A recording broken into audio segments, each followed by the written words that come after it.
पुस्तक महाकाल एवं युग प्रत्यावर्तन प्रक्रिया भाग 26 विषय दशम अवतार एवं इतिहासर पुनरावृत्तिर आहुरी आगकू होईपारे एही अभियान रे सामिल होइथिबा व्यक्तिଙ୍କ ମଧ୍ୟରୁ कौनसी जनकु नेतार ख्याति मिल जाए। मात्र वास्तव रे ए भावना प्रवाह अनेक साथी सहयोगी छिड़ा करिदे एवं एमानंक द्वारा कष्टसाध्य जना पड़ुथिबा प्रक्रिया देखु देखु सहज हो जाए।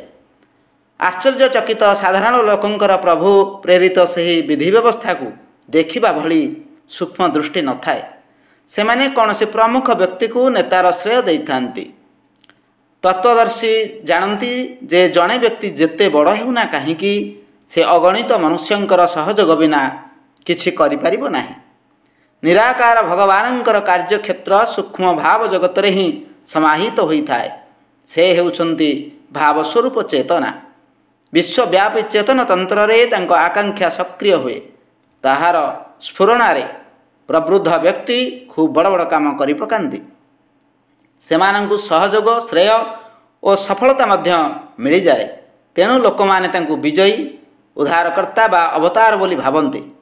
किंतु वास्तव रे किछि अन्य प्रकार घटना घटी थाए। एही काठकंढई मानकु नचाइबा लोक पर्दा पछरे रहिथिबारु चर्म चक्षुकु देखा जानती नहीं। युग परिवर्तन प्रक्रिया को पूर्ण करने निमंते अतीत रे अनेक अवतार जन्म नहीं। केवे 10 केवे 24 अवतार वर्णना मिले। ए समस्तंकर सामयिक परिस्थिति स्वतंत्र थिला। तेणु सेमानंकर कार्यक्रम रे स्वरूप मध्य स्वतंत्र प्रकार थिला। सही उद्देश्य समस्तंकर से गोटिए थिला। यदा यदा हि धर्मस्य ग्लानिर्भवति भारत अभ्युत्थानम् अधर्मस्य तदात्मानं सृजाम्यहम् परित्राणाय साधूनां विनाशाय च दुष्कृतां धर्म संस्थापनार्थाय संभवामि युगे युगे। यही कथा को रामायण रे निम्न प्रकार कहा जायछि। जब जब होई धर्म की हानि बाढ़ई असुर अधम अभिमानी तब तब धरि प्रभु विविध शरीरा हरहि कृपा निधि सज्जन पीरा। अनीति और अवांछनीयता दूर करी नीति एवं औचित्यर प्रतिष्ठा निमंते समय समय रे महापुरुष मानकर आविर्भाव हुए। अनादि कालरू एही अवतरण प्रक्रिया चली आसुछि। ठीक सेहीपरि एक परिस्थिति सृष्टि होइथिबारु सही प्रकरणर पुनरावृत्ति हेबाकु जाउछि। क्रमशः आगामी भागरे आहुरी आगकू।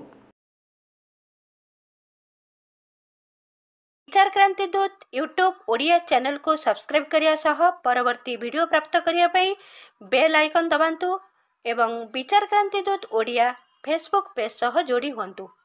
धन्यवाद।